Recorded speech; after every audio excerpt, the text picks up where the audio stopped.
किसी को सरकार से टैक्स की रियायत चाहिए तो किसी को स्पेशल पैकेज। लेकिन मानवर गरीब, मजदूर, किसान और कमजोर वर्ग के छात्र और युवाओं को बजट से बड़ी उम्मीदें होती हैं कि सरकार कोई बड़ी राहत की घोषणा करेगी। गरीब सोचता है कि मेरी गरीबी खत्म होगी, किसान सोचता है कि मेरी फसल के दाम अच्छे मिलेंगे, सरकार खाद की, दवा की, बीज की और बिजली के दामों में कोई कटौती करेगी। गरीब छात्र सोचता है कि सरकार हम गरीबों के बच्चों के लिए पढ़ने में नए अवसर बनाएगी, जिससे वह आगे पढ़ लिख करके अच्छी नौकरी करेगा और अपनी गरीबी को दूर करेगा। लेकिन जैसे ही बजट आया, इन गरीब तबके के लोगों को, SC, ST, OBC और माइनॉरिटी के लोगों को और कमजोर वर्ग के लोगों को उम्मीदों पर पानी फिर गया और इनको बजट से निराशा हाथ लगी। देश में पहली की तरह पिछले 9 वर्षों में भी केंद्र सरकार के बजट आते जाते रहे, जिसमें घोषणाओं, वादों, दावों, उम्मीदों की बरसात की जाती रही, किंतु वे सब बेईमानी हो गए जब भारत का मिडिल क्लास महंगाई, गरीबी व बेरोजगारी आदि के मार के कारण लोअर मिडिल क्लास बन गया। मान्यवर, मैं आपके सामने कुछ पॉइंटों को लेकर चर्चा कर रहा हूं।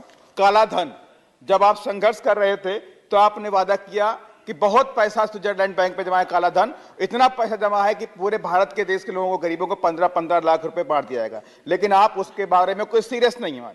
मानवर, ब्लैक मनी, 16 जून 2022 को हिंदू के अखबार में न्यूज छपी कि 2021 में ब्लैक मनी स्विस बैंक के अंदर 50% जम कर गई। माने 50% आज भी ब्लैक मनी वहां पे जमा की जा रही। मानवर, कुछ रिपोर्ट ये भी कहती हैं कि 10 से 11 trillion US dollar black money के रूप में इलीगली स्विट्जरलैंड बैंक में जमा हुआ है। मानवर, NPA की बात, लाखों करोड़ रुपए NPA किया गया, आज भी NPA है। धन्ना सेठ गरीबों की, देशवासियों की कमाई को लूट रहे मानवर, लेकिन उस पर भी कोई सीरियसनेस नहीं।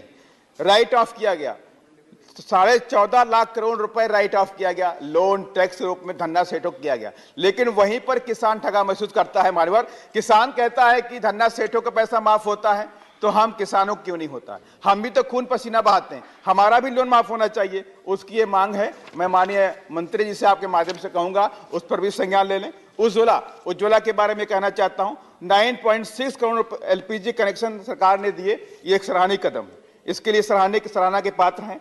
लेकिन मान्यवर, गरीब की तकलीफ को नहीं समझा। आज सिलेंडर का रेट कितना हो गया? 1023 रुपया हो गया। आज गरीब रो रहा है, वो 1023 रुपये का सिलेंडर नहीं भर सकता। लेकिन आपने जो प्रयास किया कि आपने पुराने ट्रेडिशन को खत्म करने के लिए सिलेंडर मार दिए, लेकिन आज क्या हुआ?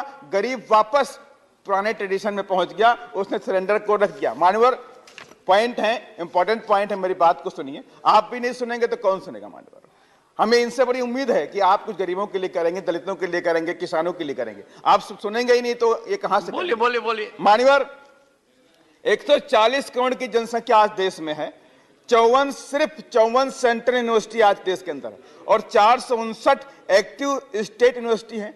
डीम्ड यूनिवर्सिटी, प्राइवेट यूनिवर्सिटी की मैं बात नहीं कर रहा हूं, क्योंकि वो मिडिल क्लास और गरीबों की पहुंच से काफी दूर हैं। और मान्यवर, आज एजुकेशन के बजट में मात्र 0.1% की इजाफा किया है पिछले साल की अपेक्षा। इसलिए मान्यवर, इस पर भी सरकार को ध्यान रखना चाहिए। आपने कहा 38,800 अध्यापक सहायक कर्मिक नियुक्त किए जाएंगे 740 एकलव्य मॉडल आवासीय स्कूलों में, सराहनीय कदम है। लेकिन आपने उसके बारे में ये नहीं कहा कि 58,099 अध्यापक और सहायक कर्मिक केंद्रीय विद्यालय, नवोदय विद्यालयों और हायर एजुकेशन में खाली पड़े हैं। इस पर कोई बात नहीं की गई है। मैं चाहूंगा आपके माध्यम से कि माननीय मंत्री जी इस बात का जरूर जवाब दें अपने जवाब में। माननीय, लास्ट में एक और पॉइंट में कहना चाहता हूं।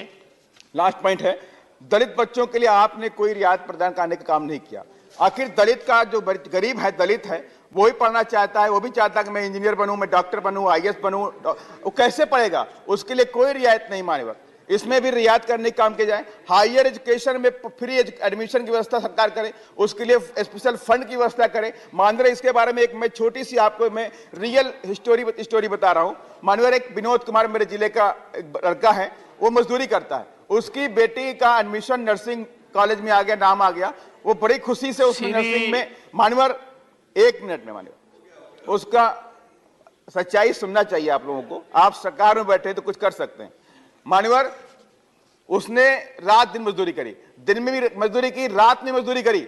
मान्यवर, मेरी बात सुनी जाए, और उसने 50,000 रुपए पूरी मेहनत के साथ में एक साल में 50,000 रुपए फीस जमा कर पाया। फीस 80,000 रुपए थी, नहीं कर पाया। वो रोता हुआ लोगों के पास पहुंचा, लोगों से हेल्प मांगी, किसी ने नहीं किया। लेकिन मान्यवर सारे लोग ऐसे खुशनसीब नहीं होते कि किसी कोई हेल्प कर दे। इसलिए माननीय मंत्री जी बैठी हुई हैं, मैं चाहता हूं कि स्पेशल पैकेज की फंड की व्यवस्था की जाए ताकि इन गरीब के लोगों को, बच्चों को भी पढ़ाई का मौका मिल सके। और साथ ही मैं लास्ट पॉइंट किसानों की बात करना चाहता हूं, जो कि आप किसान वर्ग से आते हैं मान्यवर।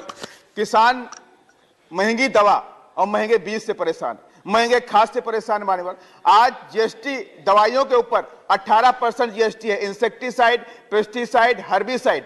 इस पर भी माननीय मंत्री जी संज्ञान लें कि उस जीएसटी के दायरे को कम किया जाए मान्यवर। यही सब बातों के साथ मैं अपनी बात को